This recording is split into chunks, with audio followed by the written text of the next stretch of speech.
Hello friends, मेरे channel में आपका फिर से स्वागत है। और मैं आज आ गया हूँ फिर से आपको बताने के लिए जो VFS में हम लोग डॉक्यूमेंट सबमिट करते हैं वीज़ा एप्लीकेशन के लिए। आज हम उसी के बारे में बात करेंगे और आपको बताएंगे कौन कौन सा डॉक्यूमेंट्स आपको प्रिपेयर करना है VFS में जाने से पहले। क्योंकि जो वीज़ा रिजेक्शन का जो सबसे बड़ी जो चांसेस होती है ना, वो डॉक्यूमेंट्स की वजह से होती है। समटाइम जो है हमारा डॉक्यूमेंट्स अगर पूरा फुलफिल नहीं होता है, जो डॉक्यूमेंट्स रिक्वायरमेंट होता है वो हम सही से अरेंजमेंट नहीं कर पाते। इस वजह से जो है हमारा वो वीज़ा रिजेक्शन आ जाता है। तो VFS में जाने से पहले जो है हमको केयरफुली डॉक्यूमेंट्स को, जो भी हमको डॉक्यूमेंट्स रिक्वायर्ड है उसके बारे में जान लेंगे और अच्छा से चेक करके। आज हम सबसे पहले जो है इंडिया के बारे में बात करेंगे और आपको बताएंगे कि इंडिया का जो VFS है उसमें कौन कौन सा डॉक्यूमेंट्स हमको सबमिट करना पड़ता है। तो जो फर्स्ट नंबर में आता है, फर्स्ट नंबर में हमारा वीजा एप्लीकेशन होता है। वो वीजा एप्लीकेशन 2 टाइप से फिल करते हैं, एक तो पेन से हो गया, दूसरा कंप्यूटराइज। तो मैं सजेस्ट करूंगा यहाँ पे आपको कंप्यूटराइज फिल करने के लिए, क्योंकि बहुत सारे बंदे हैं जिनका हैंड राइटिंग अच्छा नहीं होता है और वो पेन से फिल करते हैं। सपोज अगर आपका हैंड राइटिंग अच्छा नहीं है, अच्छा से आप फिल नहीं किए, सामने वाले को अगर समझ में नहीं आया तो वीजा रिजेक्शन का जो है वहाँ पे भी चांसेस बन जाते हैं। तो इसलिए मेरा रिक्वेस्ट रहेगा आपसे कि आप ट्राई करें कि पेन से आप फील ना करें, आप कंप्यूटराइज करें। वो आपके लिए अच्छा रहेगा और सामने वाले के लिए भी अच्छा रहेगा। जो एम्बेसी में एप्लीकेशन वगैरह को चेक करते हैं उनके लिए भी अच्छा रहेगा। तो ये जो है फर्स्ट पॉइंट है, ये चीज़ आपको नोट करना है कि आपको पेन से नहीं लिखना है। सेकेंड थिंग में आता है आपका प्रिंसिपल अप्रूवल लेटर। इंडिया में क्या है, ये दिल्ली का जो VFS है वो कभी कभी वो लोग नाटक करते हैं, बोलते हैं कि अप्रूवल लेटर जो है वो नोटराइज होना चाहिए, लेकिन ये ज़रूरी नहीं है। मतलब ये कंपलसरी नहीं है, वो नोटराइज नहीं भी होगा तो भी चलेगा। अगर आपका एम्प्लॉयर करके देता है तो अच्छी बात है, नहीं तो मुश्किल नहीं है, वो भी चलेगा। फिर उसके बाद में थर्ड में आता है जॉब कॉन्ट्रैक्ट। जॉब कॉन्ट्रैक्ट जो है, जॉब कॉन्ट्रैक्ट में क्लियरली हर चीज़ मेंशन होना चाहिए कि हाँ मैं इस पोजीशन के लिए वहाँ पे जा रहा हूँ, कंपनी जो है हमको इस पोजीशन के लिए हायर किया है और मैं इसको जो है नेट सैलरी, जो भी सैलरी वगैरह आपका जो क्लियर हुआ है, मेंशन किया हुआ है जॉब कॉन्ट्रैक्ट में, वो सारा चीज़ उसमें मेंशन किया हुआ होना चाहिए। उसके बाद में जो है 4th नंबर पे आता है इन्विटेशन लेटर। फिर इन्विटेशन लेटर में जो है उसमें भी मेंशन किया होना चाहिए कि हाँ ये बंदा है, मैं इस बंदे को इस पोजीशन के लिए बुला रहा हूँ। मतलब A to Z जो है वहाँ पे बाकायदा लिखा हुआ होना चाहिए क्लियरली।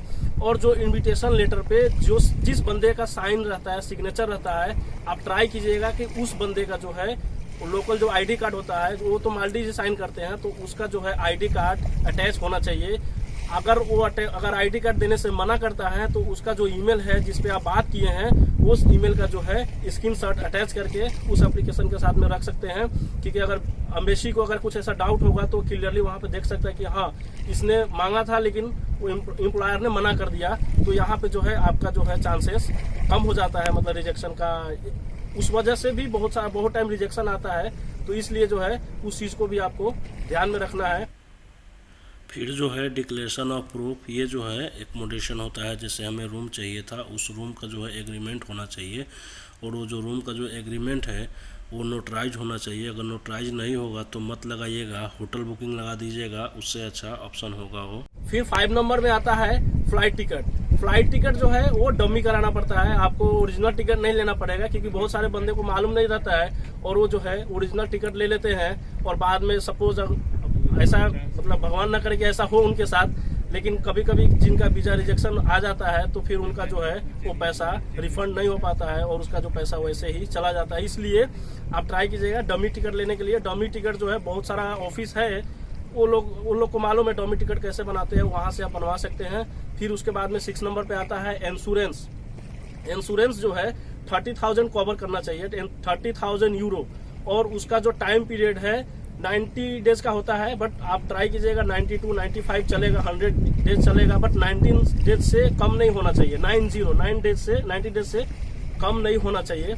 फिर उसके बाद में आता है आपका आधार कार्ड। हाँ, आप इंडिया में है तो आपका जो है आधार कार्ड कंपलसरी है। अब बहुत सारे बंदे बोलते हैं कि आधार कार्ड क्यों चाहिए। आपको आधार कार्ड जो है वहाँ पे आपका सारा डिटेल्स रहता है, वो एज ए नेशनल प्रूफ भी होता है कि हाँ आप इंडियन है।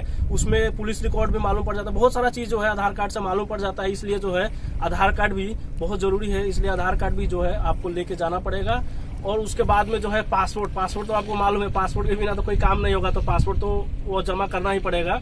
फिर उसके बाद में जो है एक्सपीरियंस सर्टिफिकेट जो है, आप जितना भी कंपनी में काम किया है वो आप जो भी एक्सपीरियंस सर्टिफिकेट आपके पास में है वो लगाएंगे तो आपके लिए बेनिफिट होगा।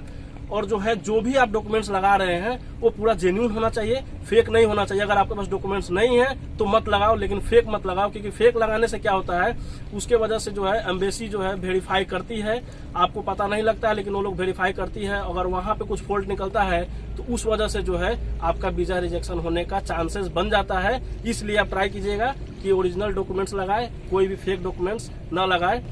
तो ये जो है वीजा एप्लीकेशन के लिए इतना सारा डॉक्यूमेंट जो है आपको सबमिट करना पड़ता है VFS में। तो इस सारे चीज को जो है नोट करके अच्छे से प्रिपेयर करके फिर उसके बाद में आप VFS में जाए। तो आज की वीडियो में बस इतना ही। अगर इससे रिलेटेड आपके पास कोई क्वेश्चन है तो आप कमेंट करके पूछ सकते हैं। अगर वीडियो इंफॉर्मेटिव लगा हो तो आप सब्सक्राइब कर सकते हैं और अपने दोस्तों के साथ शेयर कर सकते हैं जो माल्टा में आना चाहते हैं, ताकि उनको हेल्प मिल जाए बिना किसी एजेंट के पास गए।